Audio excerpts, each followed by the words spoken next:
मुंबई महानगरपालिकेसाठी महायुतीचा जाहीरनामा अधिकृतपणे जाहीर करण्यात आलाय। मुख्यमंत्री देवेंद्र फडणवीस, उपमुख्यमंत्री Eknath Shinde, Republican party of इंडियाचे प्रमुख रामदास आठवले तसंच मुंबई भाजप अध्यक्ष अमित साटम यांच्या उपस्थितीत हा वचननामा प्रसिद्ध करण्यात आला।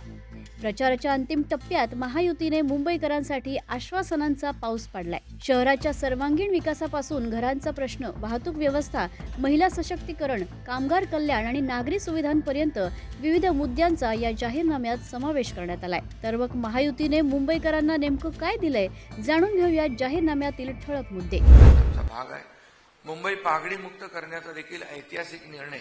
100 वर्ष लोक राहतात, परंतु ते घरामध्ये घर दुरुस्ती करू शकत नाही, रिडेव्हलपमेंटही करू शकत नाही, ते विकू शकत नाही, अशा प्रकारची परिस्थिती आहे।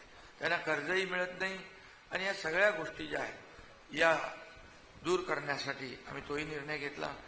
जे ओसी मिळत नव्हती त्यांना दुप्पट पाणीपट्टी भरावी लागत होती, दुप्पट मालमत्ता भरावा लागत होता।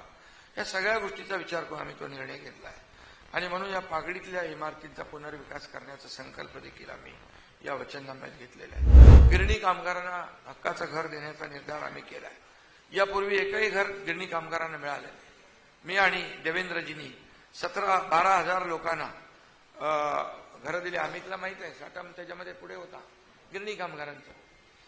तर 12,000 लोकांना घरं दिली आणि 1,10,000 लोकांची यादी आहे। मुंबई आणि MMR मध्ये देखील ती घरं देण्याचा संकल्प देखील आम्ही याच्यात केलेला आहे। हक्काची घरं, परवडणारी घरं मुंबईमध्ये मिळाली पाहिजे, त्याचंही वचन आम्ही याच्यामध्ये दिलेलं आहे। आणि म्हणून मुंबईतला माणूस हद्दपार जो झालेला आहे त्याला पुन्हा आणण्याचं काम या ठिकाणी आम्हाला करायचं आहे। एसटीच्या प्रवासाच्या तिकिटात आम्ही बहिणींना 50% सवलतीचा निर्णय राज्य सरकारने घेतला। काही लोक म्हणाले तोट्यात जाईल, पण एसटी फायद्यात आली।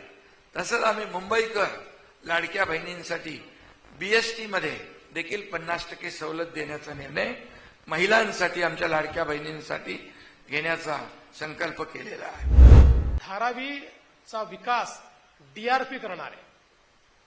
या DRP मध्ये स्वतः शासन भागीदार आहे आणि सोबत डेव्हलपर आहे। धारावीमध्ये राहणाऱ्या प्रत्येक व्यक्तीला जो पात्र आहे, धारावीमध्येच मिनिमम 350 स्क्वेअर फुटाचं घर हे देण्याचा निर्णय आपण घेतलेला आहे।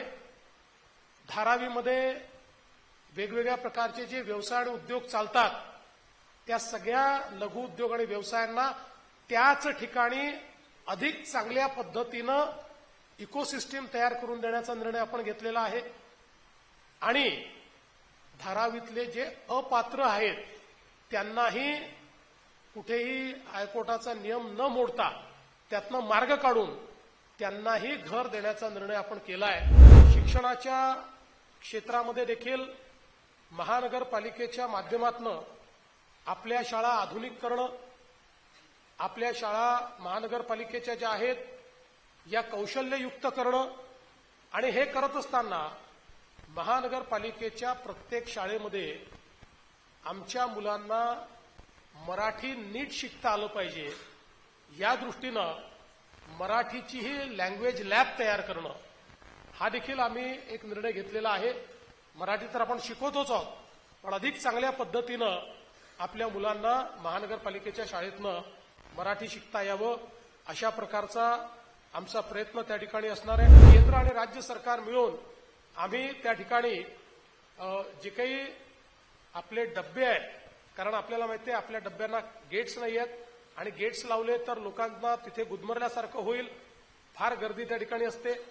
डब्यांची संख्या अजून 3 कशी वाढवायची या संदर्भातले काही ट्रायल्स चाललेले आहेत। नवीन सिग्नलिंग सिस्टीमचे ट्रायल्स चाललेले आहेत आणि त्यासोबत आता संपूर्ण आपल्या सबअर्बन रेल्वेमध्ये मेट्रो सारखे बंद दरवाजाचे डबे, ज्याच्यात स्लायडिंग डोर बंद दरवाजे होतील आणि पूर्णपणे AC अशा प्रकारचे डबे आपण तयार करणार आहोत।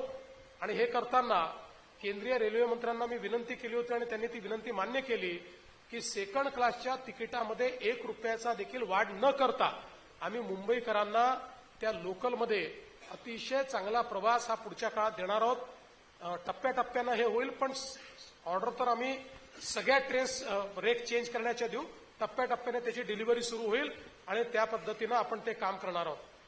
ट्रान्सपोर्टेशनमध्ये एक अजून नवीन प्लॅन आपण जो तयार केलेला आहे, हा मुंबई वॉटर ट्रान्सपोर्टचा प्लॅन तयार केला आहे. मागच्या काळामध्ये मुंबईमध्ये आपण रोरो सुरू केली, आज ती अतिशय यशस्वी झालेली आहे. काही ठिकाणी आपण पॅसेंजर बोट्स त्या सुरू केले आहेत. आत्ता एकूण मुंबई आणि एमएमआरचं जे क्षेत्र आहे, या एमएमआरच्या क्षेत्रामध्ये जवळपास 85 नॉटिकल माईल इतकी वॉटर ट्रान्सपोर्टची व्यवस्था उभी आहे. आता आपण जो या ठिकाणी प्लॅन केला आहे, त्याच्यामध्ये मुंबईसह एमएमआर क्षेत्रामध्ये 200 नॉटिकल माईल एवढं वॉटर ट्रान्सपोर्टचं नेटवर्क आपण उभं करतो. 21 ठिकाणी आपण जेटीज तयार करतो. वॉटर टॅक्सीज आपण त्या ठिकाणी आणतो. या वॉटर टॅक्सीज ज्या आहेत, याही सस्टेनेबल असल्या पाहिजेत. त्या अल्टरनेट फ्युएलवर, इलेक्ट्रिक किंवा अल्टरनेट फ्युएलवर असल्या पाहिजेत किंवा मग हायब्रिड असल्या पाहिजेत. या दृष्टीने आपण करार केलेले आहेत.